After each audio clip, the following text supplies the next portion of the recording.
Thanks for tuning in to Becoming Something, where we promise to keep the conversation honest and real for young adults in their 20s and 30s. Every moment we live is training for a future moment, and that's why we do this podcast, because we want you to be prepared for everything that life is going to throw at you. Our hope with this podcast is that it would help you become all that God desires you to be. So with that in mind, let's jump right in to this week's episode of Becoming Something.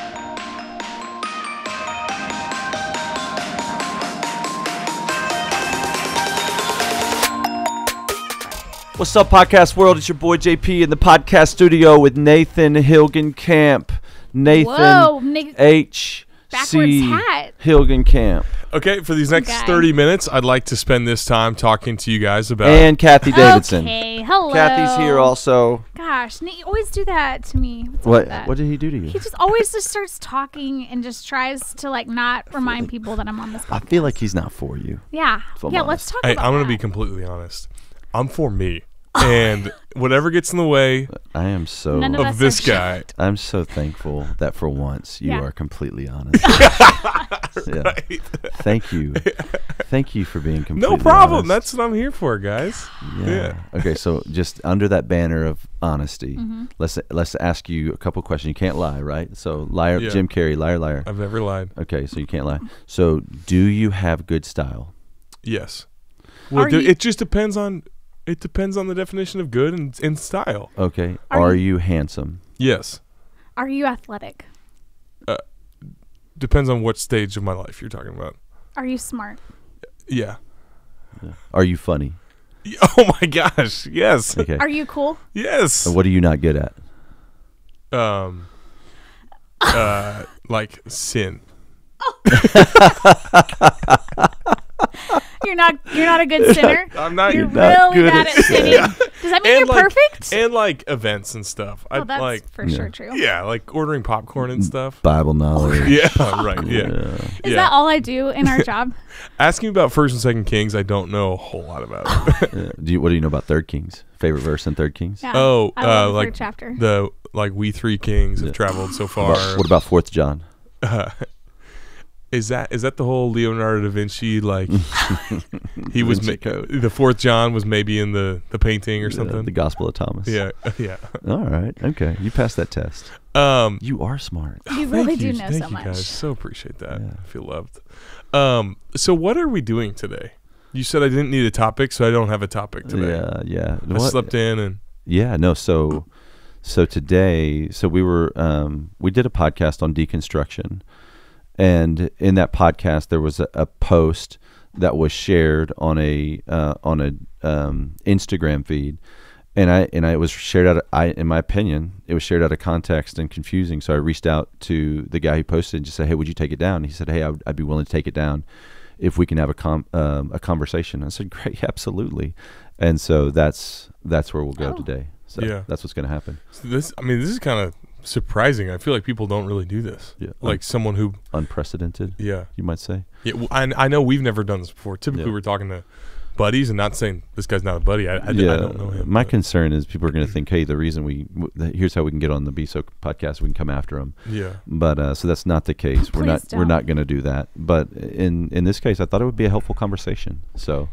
Yeah, because that podcast sparked a lot of conversation. Yeah, I mean, a lot of people have been talking about it. Yeah, deconstruction's a hot topic right now. So I think that there's a lot of people. Well, there's a group of people who are going to be like, I don't see what the big deal is, and I think there's also another portion of Christianity where it's a super hot topic. Right. Let's go. Well, let's. With that said, let's bring on Tim. We good? Hi. Hey, Tim. How are you, man? Hi, friends. It's good to meet all of you. Good to see you, brother. You're in New Jersey? I am, right by Philadelphia. Awesome, man. So we are in Waco, Texas. And oh, okay. I have friends out there. Landscape of your life, married, single, kids. Yeah, married with a 20-month-old and another one due in 2 weeks. Let's go.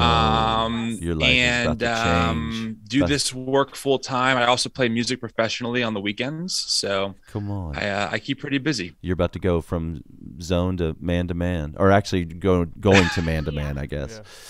in parenting. Exactly. That's so a we're big getting ready jump. for that and just prepping for all that, the stuff that comes along with that process. So that's kind of what's going on. Love that. So Kathy Davidson, Nathan or Nate Hilgenkamp, JP, been married 17 years, have 3 kids of my own, 9, 13, and one about to be 15 next week. And so, so just the background on this is we did a podcast on deconstruction, Becoming Something podcast on deconstruction. Tim runs a Instagram account, New Evangelicals, which I think is a brilliant name, by the way, because I feel like there's other names you could have chosen that have baggage attached to them, but that's interesting. I'm like, oh, okay, New Evangelicals. I'm intrigued by that. And that, so talking about deconstruction specifically, we talked about how to deal with hurts in the church. And he picked up the clip and showed that clip, came on behind it, added commentary, and I reached out to him and I just said, hey, that's not what I was trying to say. That's not what I intended to say. I'd love for you to take that down. And you responded graciously and just said, absolutely, I'll take that down, in assuming we can have a conversation about it. And I said, that's always what I'm after, is the conversation. Like my heart is to push people in the church together. And in fact, that's what I was trying to say in that clip, is like, hey, if someone hurt you, talk to the person who hurt you. And we're going to jump in the deep end here, but I'll say this. What I was not intending to say is, hey, forgive and forget and don't hold them accountable to their actions. What I was trying to say, Tim, is I feel like, and I'm curious your thoughts on this, that sometimes we hide behind this, the institution hurt me. Like this institution, and the institution has a name. It's like, it's like if AT&T hurt me, and I would be like, well, AT&T didn't hurt me. It was an employee at AT&T, or maybe even it was a group of people within that organization. But if I say, hey, it's the company, it's like it allows me not to actually deal with my hurt. But if I can say, no, it was this person, then I can deal with the hurt and I can hold them accountable in the midst of that. What are your thoughts? Yeah, well, I do want to say from the outset that for your listeners, just so I'm clear on my end, I am a committed Jesus follower. So I know when people hear things like deconstruction or even quote unquote progressive Christianity, I still don't know what that even is, honestly, to the full extent. But I'm a devoted follower of Jesus. I take my faith seriously. So everything I say is out of that perspective. It's not because I'm just, hurt or I'm upset or I'm an atheist or wherever.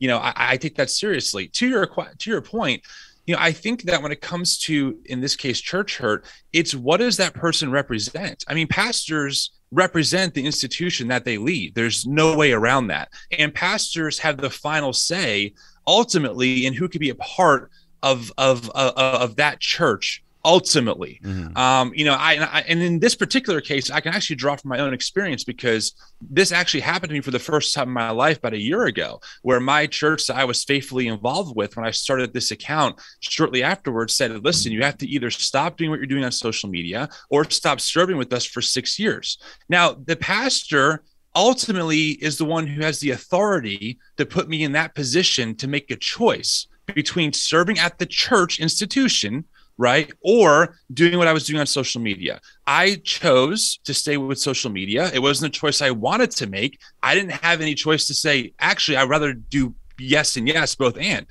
So my issue is that in part of the video, when you mention pastors, it's like, well, ultimately that pastor, even though I feel wronged, and there's a lot more to that story that isn't worth, diving in here, but ultimately that person is still doing what they're doing, but I'm no longer allowed to do what I wanted to do at that church. Right. And so even though I've tried to reconcile, the idea of just moving on still carries a lot of pain, because I was attached there for 6 years, all in, fully involved, drumming every Sunday, leading other things. And that was taken away from me when I had no choice in the matter ultimately. Yeah. So yes, obviously an individual or individuals made that decision, but they represent the institution. They get paid to represent being someone who oversees, who shepherds that church. So they have the final authority, whether I agree or not. Yeah. Does that make sense? Oh yeah, it does make sense. I don't know how how deep you want to dive into that specific situation. I do think, as we're talking about church hurt, specificity is our friend. And so I'll ask you questions, and if we need to move more toward hypothetical, we can. But would you say that pastor sinned against you? Okay, that's a great question. And I'll be honest, I'm very open about this. It's all public anyway. I've done a podcast on this, so I'm not afraid of that. And one of our core values as new evangelicals is not dehumanizing people, even ones that we strongly disagree with. So, I'm not here to dehumanize my senior pastor at the time. What I would say is one of the reasons that I was even brought into the office was because he said that other people were talking about stuff I was saying and having a problem with it. They were not addressing me. And I brought that up. I said, well, if we're going to be quote unquote biblical here, right, we're going to go to Matthew and see how the order kind of goes.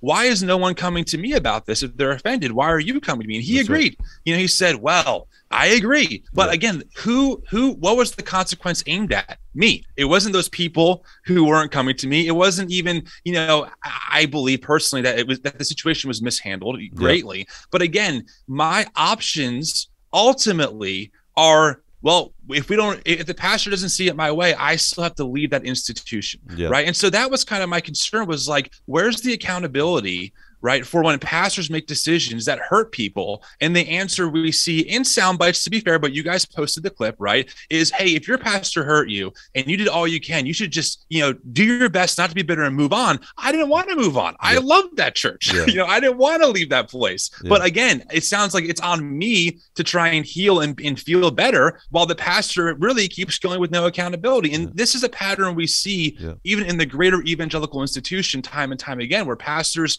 and I want to be clear again, I want to make sure I'm clear about the audience. I actually run a group for pastors who are deconstructing. Okay. I love pastors. Pastors don't have it easy. I'm not saying you guys have an easy job. I know there's a lot of stuff that comes with it, but there are certainly pastors who abuse their position or do things like this, and there's no accountability for them. And that's the question that a lot of us are asking, is what will it take for accountability to happen? Yeah. And so I just want to insert, and I know you heard me earlier, is, hey, I don't think, what I'm not saying is you have no course of action. There's nothing that I'm trying to imply that is somebody who is hurt by anyone, be it a pastor, a member of the church, or a group of people within an organization, that they should just forgive and forget. And candidly, you can't forget. And I've said that many times, absent of a lobotomy, like we cannot willfully forget something. And so it's not a biblical idea to forgive and forget. There are courses of action, that the scriptures give us, that do hold someone accountable within their sin, right? And so I guess I would ask you, in that specific situation, well, I want to go back to that question before we move past it. You would say, I think, based on your answer, that individual did sin against you. Yeah, and I'm not trying to avoid the question. I think it would have to define, like, what do we mean by sin? Like, I think that's a very loaded term in and of itself. Did the pastor mishandle the situation? Do I feel like I didn't get a fair shake? Do I feel like my time and energy and, even finances I invested there ultimately came back with, hey, you don't believe exactly how we believe, so you have to go? Yes. If that counts as sin, then I was sinned against. Was I manipulated and abused, like some of the stories that we get? No. Okay. I'm going to be clear about that. I wasn't being screamed at or yelled at or, told all kinds of dehumanizing things. So in that sense, no, I wasn't sinned against. And so what would you have liked to have seen happen, or even now? And maybe that's what God's doing here. Maybe he's going to do whatever it is that should be done. What do you want to happen? Well, as far as my situation specifically with that church, it just is what it is. I've just had to, I do agree with you that bitterness can really rot someone's heart. And there's a difference between, I think, even anger and bitterness, right? Like, for me, I can work with people who don't see things the way I do on a lot of issues. I love that. I think that's what makes the body of Christ beautiful, is that there is unity in diversity. So what was the most hurtful to me was being told, hey, you don't see some of the stuff the way that we do. People are getting offended at what you're saying. And despite everything that you've given here relationally, it's no good because your beliefs are secondary. Our belief system is primary to our relationship with you. So I had to go through the process of hurt and betrayal and feeling that way. But I also had to realize that bitterness, is when things can get real negative. There's a difference again between anger and bitterness. So for me, I don't really have much I would say about that situation. If they reached out to me to apologize, I would love to have it. But knowing who I am, I can't be the person begging and pleading, can we please talk? Like, it wasn't my call. I had to accept it and just kind of move on and let it go on, even though I didn't want any of that to go down the way that it did. Does that make sense? I don't know. And I want to be clear. I really am sincerely. My heart is not in any way to be combative. I'm asking to seek to understand, because I'm concerned that people could hear that as though you're saying, "Hey, you just need to move on. Like, don't be bitter. You can't really do anything." And you said, "And I just had to move on," which I think was the issue that you took with what it seemed as though I was saying. And so I'm asking, what is it you would like to happen? Now or then in the moment? I mean, both. Does that make sense? Yeah, like which part? Either one. Either then or now. Sure. Well, I think then I would have really loved those people who were talking about me behind my back to just talk to me. I've been there for 6 years, fully invested. I think that's super fair. And so the anybody who's listening to this, I would say, if somebody comes to you and says, "Hey, everybody's talking," I hate those phrases because the people will hide behind, well, everybody or all of the office and everyone, and I always go, who? And I grab a pen and pad and I just go, who's talking? I want to make sure that I talk with them because I want to be diligent at preserving the unity of the Spirit and the bond of peace, Ephesians 4:3. And if someone is saying something about me behind my back, that in and of itself is sin. I need to, you brought up Matthew, I need to go to them and tell them. And so who is saying something? And so I completely affirm and validate your frustration with that. That is not right. So, and beyond that, what would you have wanted to see happen? Well, I think, if again, we're talking about hypotheticals, right? But it would have been good to have the people who I was close to in leadership, at least advocate for a plurality of perspectives, on some of these issues that people were having a problem with, because the Christian tradition is much bigger than any of the streams that we swim in. It just is. So that would have been great to have, ultimately. But, it like I said, it didn't go down that way. So for me, I was comfortable there. I was cool having people who were, some of them legitimate QAnon supporters. I was like, well, I got to deal with this. I'm not going to tell them that they can't be here, right? I got to work through this. Yeah. That's my perspective, but it wasn't, reciprocated, because in their minds I was too, maybe progressive is the right word. I'm not sure, but they just didn't like how I was talking about certain issues. Yeah. And so what do you, and so that's interesting. Like, I'd love your advice, counsel, perspective on, okay, so I lead a church, I subscribe to a doctrine, like I read the Bible in a way, and I'm leading people that direction, and someone comes and they have a perspective that is different than what I understand the scriptures to teach. And I'm just like, hey, I believe that's wrong.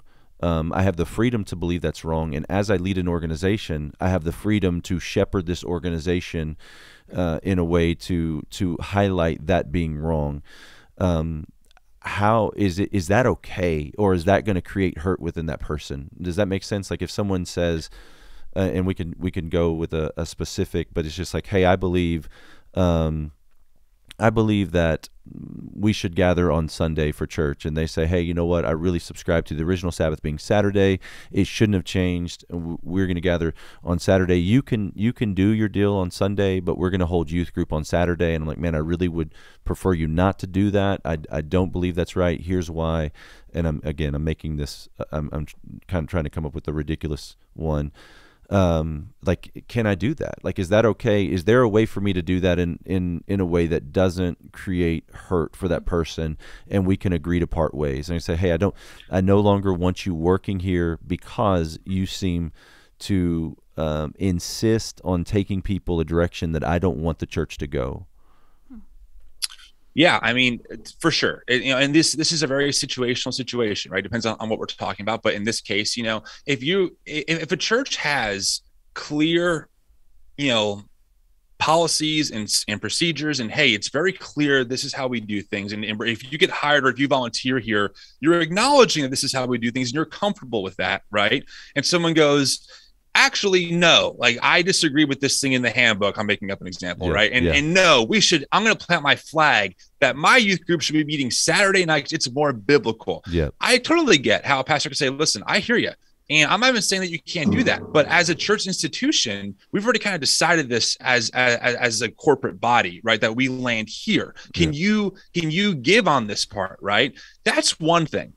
What we're not saying is that, you have to switch from the fundamentalism you grew up with to now our new fundamentalism that now has new objective truths that are totally true in every regard. Yeah. Instead, it's saying, I just hold some of these, what I was taught as absolutely true doctrines, a little bit looser, because it turns out when you start reading Christian history, there's actually it's hard to land on some of this authoritatively. Now, again, I'm not saying you can't hold the view. I might land right now as an annihilationist, but what I wouldn't say is, anyone who holds the ECT just doesn't know their Bible. Yeah. Anyone who holds the ECT is clearly not a heretic, or they're just a fundie, a fundamentalist. Yeah. I would acknowledge that there are other ways to see it. That's different than how a lot of people that I'm working with grew up, which was there's no other way to see it. This is the only way to see it. Yeah. Anyone else who has seen it this way is not really a Christian. Yeah. That would be the difference that I'm talking about. I understand that and agree with you. I mean, I think we are more similar than we are different in that. No surprise. That's how it always goes in person, Right. And I would say respectfully, I know you said, hey, new evangelicals, we don't want to do this.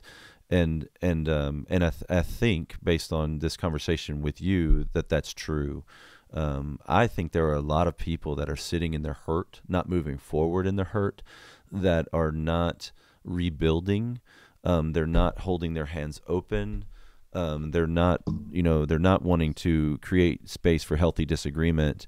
They just want to express their hurt and really to lash out and that's what I was trying to say is man, we've got to create safe spaces. That's a loaded term right now for the conversations between people. That's what I see the call of Scripture repeatedly is we are ambassadors, we are ministers of reconciliation, we're called to put the pieces back together and not to sit and stew in the bitterness, in the hurt, and not do anything about it. Yeah, my question to you is, what's that timeline look like? Yeah, I mean, put it like this, right? In our DMs, we got about 10,000 DMs last year in 2021 on our Instagram account from people all over the place, different stories. A very common one I've heard, specifically from the queer community, was, hey, when I was 13, I came out to my youth pastor and he called me an abomination, told me never to come back. Now, at what point do you tell that person, hey, you have to get over it? I mean, what point? 3 years in, 4 years in, 5 years in, especially when maybe there was no communication after that. And that's my concern is I hear what you're saying. I do. But and I think respond that healing is a thing. Does that make sense? Yeah, I want to answer. That's a fair question. It deserves an answer. So it's like if, here's what I'd liken it to. Trauma, hurt, it's like you fall in a pit. And so I've fallen in a hole. And the world did this to me, or someone did this to me, and I don't want to deal with that. I really just want to stay in this hole. And so I'm going to stay down here. And there's two responses that I would say are wrong. One response is what I think you're addressing, is when someone comes and they stand over the hole and they say, get out of there. What do you do? Hey, you can't stay in there. I'm going to drop the rope and I'm going to pull. No, come, get out. You cannot be in there. No, hurry. Hey, listen, in 5 minutes, you better be out of that hole. That's a wrong response. There's another wrong response. The other wrong response is, oh man, you're in a hole. I'm going to crawl in there with you. And that sounds, you're like, wow, that's compassion. That's the heart of God. I'm going to crawl in there with you, and I'm going to, you know what, this hole that you're in, let's just make a home here. Let's order furniture. Let's make the bed. Let's begin to hang up pictures on the wall. You know what? I think we can just stay in this hole. And now that I'm in it with you, it's going to be more. In fact, we'll both just stay in the hole. And the answer to the question is, what's the timeline? Is I would say there is no timeline. It is all about progression. As long as we're moving, we can move 1 centimeter at a time. We can move 1 centimeter a year. We can take baby steps. But I think if those both are both wrong responses, if we can agree on that, I think the right response is, hey, I'm going to crawl in the hole with you. I'm going to put my arm around you, and I'm going to lead with empathy. Man, I hate that guy said that to you. That was wrong. And you're not an abomination, and God's not mad at you, and he doesn't hate you. He loves you. He's crazy about you. He loves you so much. He sent his son Jesus to die for you at a great expense to him. He's expressed his love to you. And I understand that you're hurt, and we're down here at the bottom. But man, we've got to get out, and I want you to take your time, because I know it's crazy up there. It's scary, and there's lots of hurts up there. But I'm gonna put my hand here. And I want you to put your hand here, and we're going to go slow, and just one at a time. I'm going to put my foot, and we're going to climb out, all as you take your time. I'm not in a hurry, but we do need together to get out of here. And I think that's a picture of what it could look like. And I agree with you. At least I think what you're saying, hey, that first response is absolutely wrong. I agree. And then I would just add to it, and I don't know if you would agree, that the second response is also wrong, and there has to be some middle ground taken there. Yeah, I wouldn't use the language of, even in this case, right or wrong. So I think that implies like a moral, like, is this sinful or not? I would say, is it wise or unwise? Mm-hmm. And I think that perhaps parking, in your hole and building furniture ultimately is not wise. However, one important distinction that I think is key is that who is leading the healing, right? The person who didn't experience it, who's jumping in the hole saying, don't worry, I'm going to fix the problem, just follow my lead, or someone who's saying, as a friend, right, I'm going to just support you as you crawl out of the hole on your time, in your way, as you need to. Because guess what? I'm not the one here who was in this case, the victim of what happened. So I think that would be a small difference. And also, I would also add that, one thing we're not really talking about here is the relationship between you and that person, right? And this is a trap that all of us, including myself, we kind of fall into unintentionally, but social media really cuts off that humanness, right? We're all responding to things. We're all sharing our hot takes. I mean, as you know, I'm guilty of that too. So I understand that. But on a relational level, right? Who are the people in our orbits, right? That we have that equity built up with, that when the time comes, maybe we give the push, but there's equity built, that this person knows that we have their best at heart, as opposed to someone through a screen, right, that maybe even unintentionally comes across as, hey man, if you get hurt, you just gotta push through it. It's like, well, who is this guy? Again, I'm not saying that's intentional on your part. I'm just saying that's how the optics may look to someone who's in the trench, right, who doesn't know you, and is like, I'll get out when I need to get out. I appreciate you, I guess, thinking about me. Does that make sense? Yeah, it does. And I don't want to, I don't want to come across as defensive, but what I would say to you is, it really looks that way when you come behind me and I say this, and that's not what I intended, and it's out of context, and then you say, hey, this is really harmful. He's just saying you need to forgive and forget. Well, I never said forgive and forget. That's not even what I'm implying. What I'm actually trying to say is, you need to hold the person who hurt you accountable. I totally agree with you on the relationship matters. Like in trying to help someone, we definitely want to consider, like, hey, what is our relationship with them, and are we the right person to help them with where they're at? Like, can we empathize with their pain? I'd love to ask you something else. If you want to respond.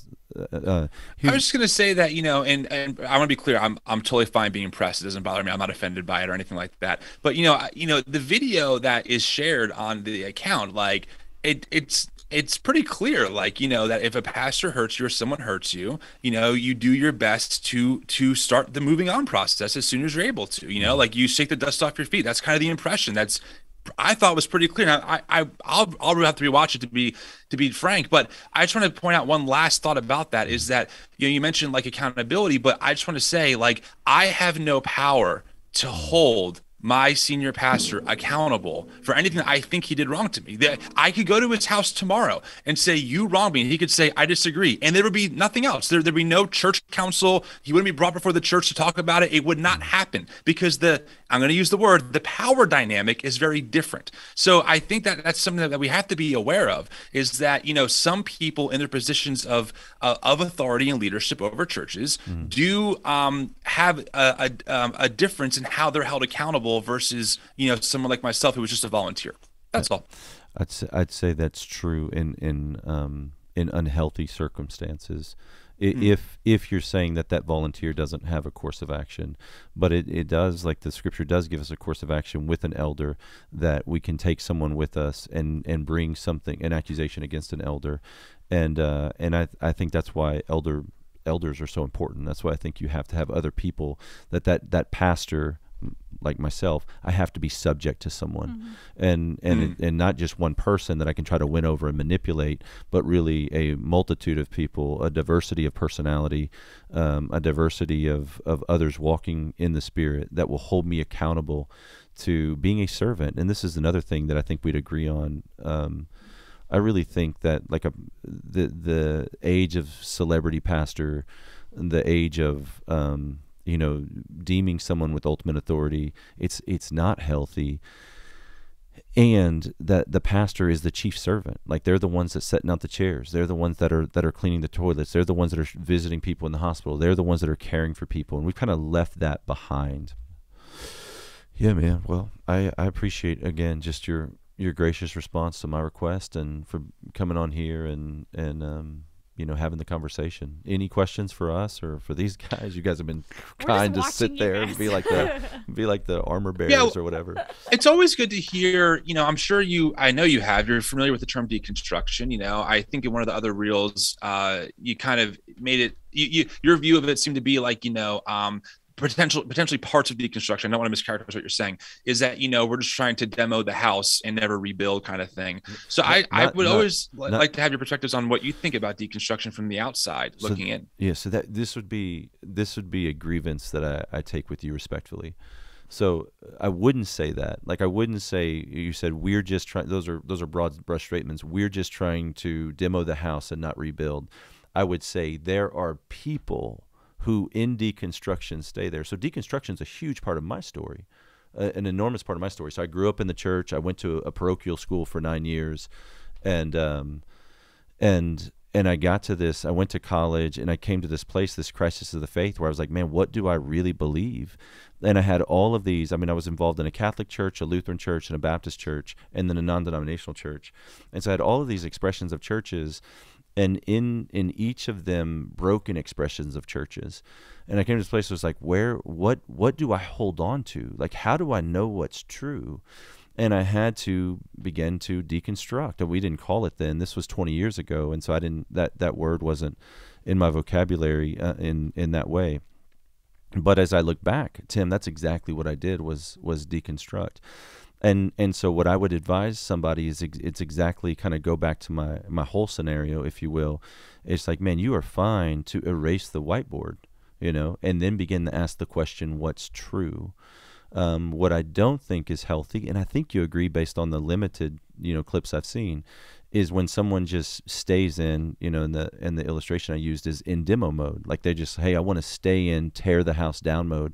I don't want to rebuild. The institution's corrupt. No one's right. There is no truth. There's your truth and their truth, and there is no truth, and we can't know. And so I'm just going to stay in demo mode. And that's where they do that thing that you said they can't do, is just grow bitter, and then the bitterness overwhelms them. And so, like, man, I don't think like deconstruction's not real.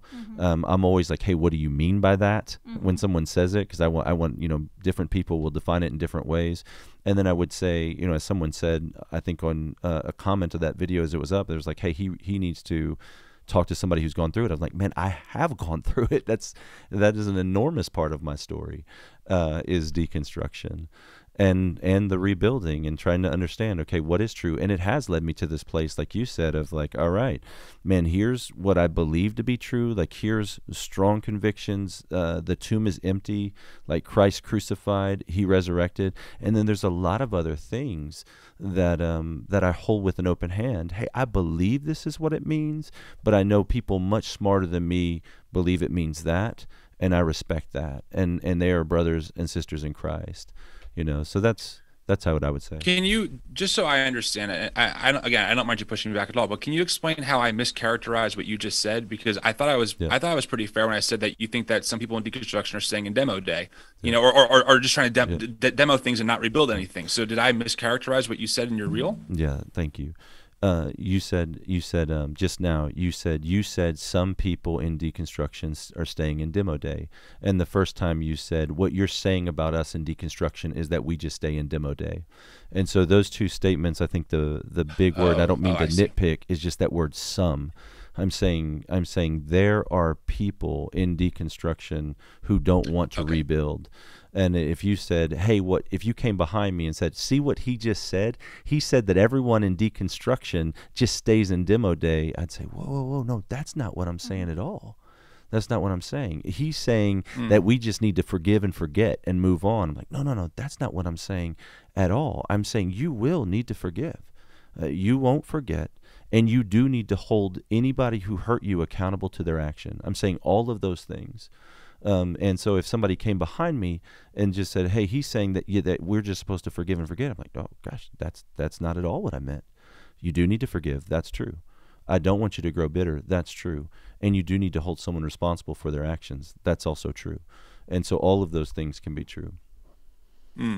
Okay, I understand. Well, man, I love it. I've got a sick kiddo today, and my wife just called me 3 times in a row, so I'm going to have to jump off and just make sure everything is okay. Yeah, for sure. Man, I really appreciate the conversation, Tim, and this doesn't need to be a one and done.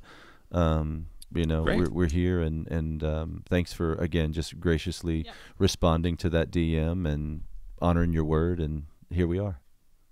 My doors are always open. We live for good faith dialogue. I engage with people on in these perspectives all the time. I really enjoy it. My last encouragement and maybe food for thought would be, it seems like, again, I don't really know much about you at all, or even the team you're with, but it seems like you're a pastor of influence. And I think that the reality is most pastors want to do good. Okay. I don't think that there are pastors out there, that every pastor wants to manipulate and abuse, which for me, my encouragement to you would be, we need good pastors putting their reputation on the line and saying, no, we're not going to stand for these other pastors who are getting away with consistent abuse and are still platformed by other people as good pastors. We need good pastors like yourself to be able to take a stand and say, no, like they cannot abuse the office of pastoring. It's too important. So, I just want to encourage you in that. Like we people like myself who maybe aren't in evangelical spaces, I always look for videos of pastors who are just like trying to fight the good fight, who are trying to root out the abuse, who are trying to make things better. So,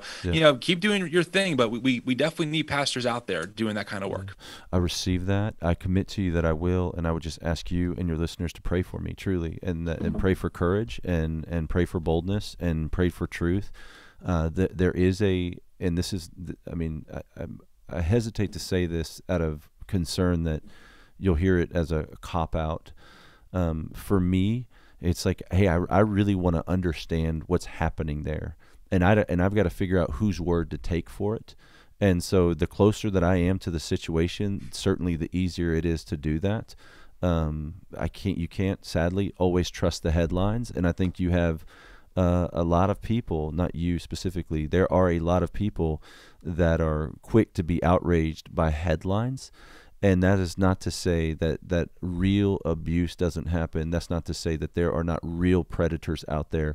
And that's not to say that there aren't really people who are in positions of power who take advantage and manipulate.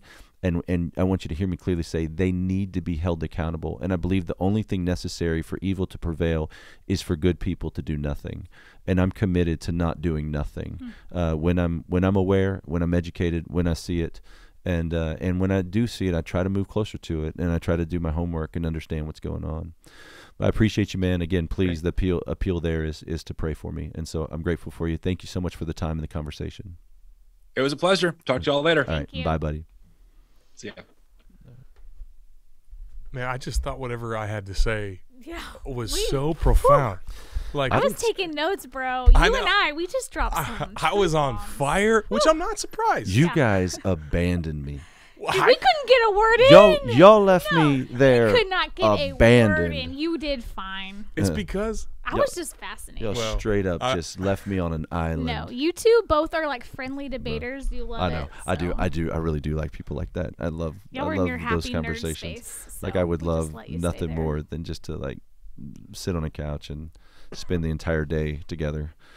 and talk through that. I sincerely enjoy it. Thank you guys. Y'all were gracious, truly. Like, I know that's not fun just to watch a conversation, and yet it is fun because people do it every week with the Becoming Something.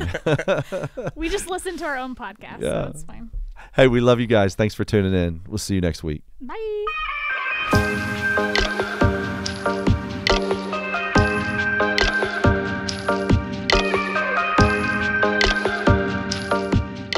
Thanks for tuning in to Becoming Something, where we promise to keep the conversation honest and real for young adults in their 20s and 30s. Every moment we live is training for a future moment, and that's why we do this podcast, because we want you to be prepared for everything that life is going to throw at you. Our hope with this podcast is that it would help you become all that God desires you to be. To find out more, visit becomingsomething.com.